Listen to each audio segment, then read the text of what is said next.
So I've been looking forward to announce this for quite some time now. Active Feature Team is breaking out into vehicles. I'm aware that sounds a little odd. Give me a sec to explain. So Active Feature Team traditionally has numerous irons in the fire, some very large, some small. That said, all of them add to the wider canvas. Having the PU as a live game gives us a unique opportunity for not just the development of an MMO. The PU is all games combined, effectively. The PU gives us something unique in that we can reach out and ask people to test our features. Getting that feedback early on allows us to iterate, so it's great all around for all the games we're making. So one of the features we're working on right now is mounted gun. First glance, the feature may seem somewhat familiar in that we have a Gatling gun on the side of the Valkyrie already. The issue with the current implementation of that is that it's leveraging the ship turret system. This new feature changes that up. We've implemented it in a way that's both sort of physically accurate, but also gives a much better player experience in terms of the mounted gun. So there are two modes with the mounted gun. There's what you'd consider the ready state, where you're just holding the grip as if you had a weapon in a stocked mode.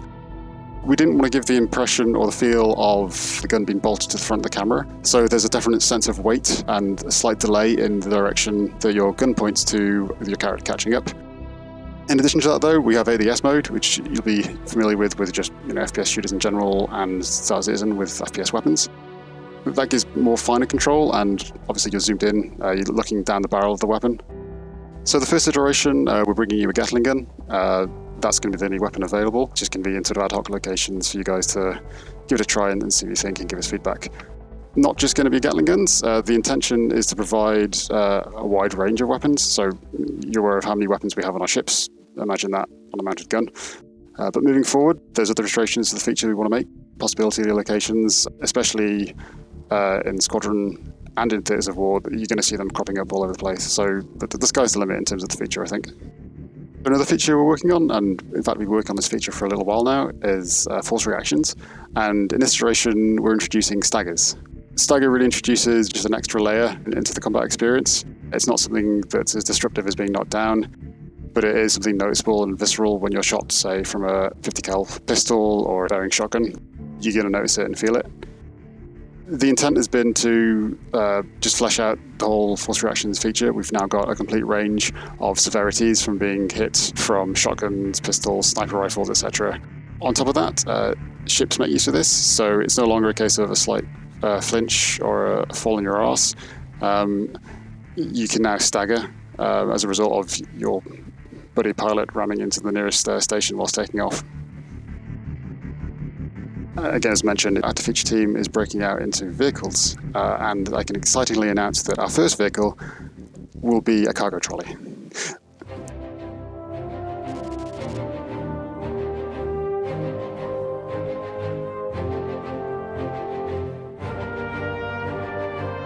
Star Citizen is many things. I didn't think we'd get to the point where it's Jackass in space, but now we have opportunities. So the feature we're working on is trolley push-pull. Believe me, it does actually afford us quite a few things for the game.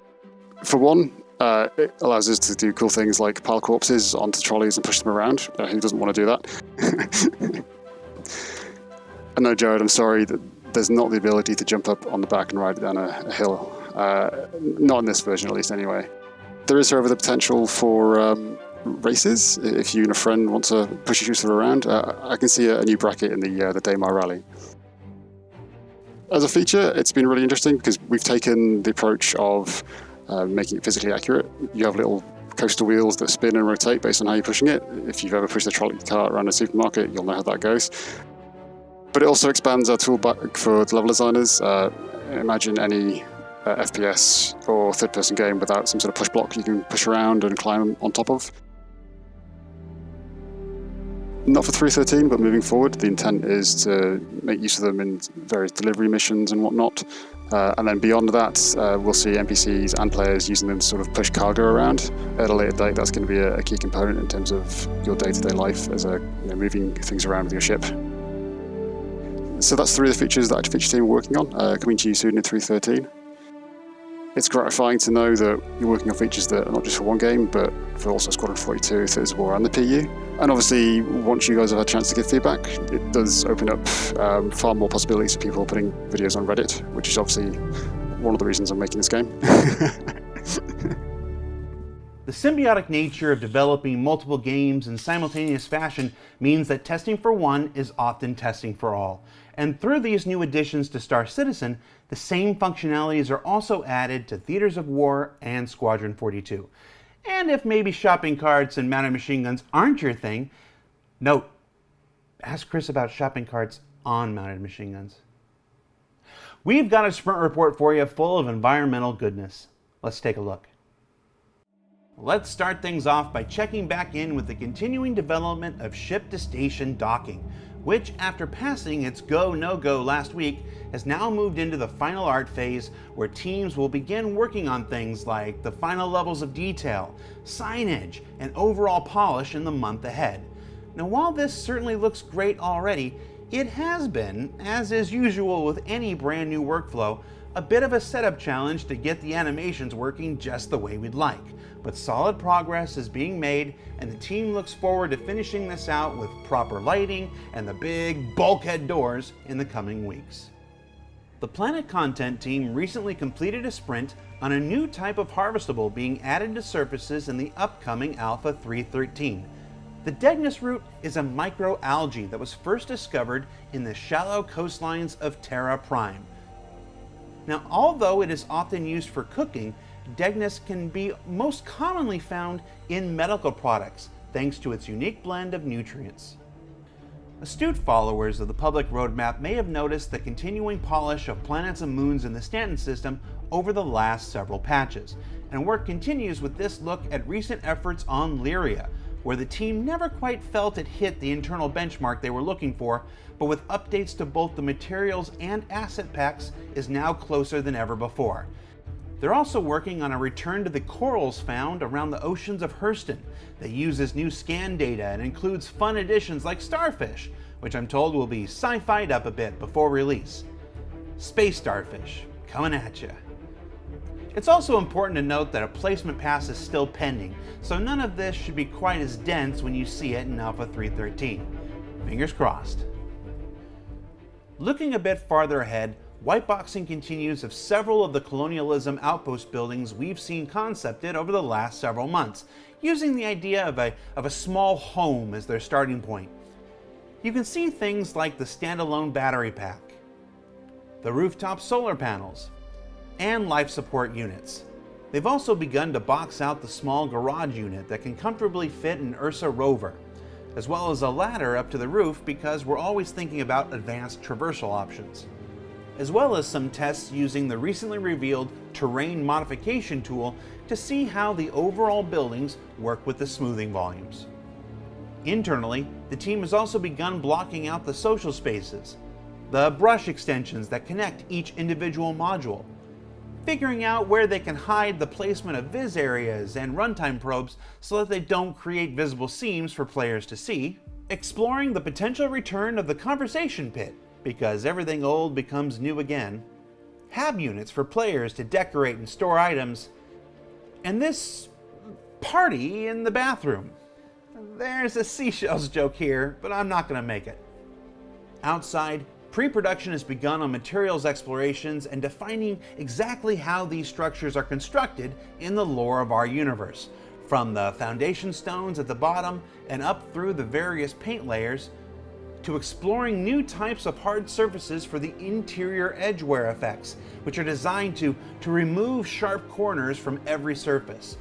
It's a very different kind of building for Star Citizen, so the team is having a lot of fun exploring a more organic looking structure all around. Teams have also begun the white box blockout for 2 new hospitals beginning their journeys into the persistent universe, including this look at the new Babbage Hospital, soon to be found beneath the Aspire Grand, with new Bab's trademark skylight looking out to the skyline above it, as well as a pharmacy where you can stack up on med pens, and eventually an ambulance drop-off point, which, given the way I play, I expect to use more often than not. Also in White Box Blockout is Orizon's Hospital, which won't be a part of its original release, but is expected in a subsequent drop later this year. Finally, a special treat from some of our team members in our new Montreal studio, a look at initial blockout progress for a new Javelin derelict being used as an onboarding testbed for artists and designers alike. Now this was a fun warm-up task that allowed folks to learn the various ins and outs of our game engine, our workflow, and overall general process.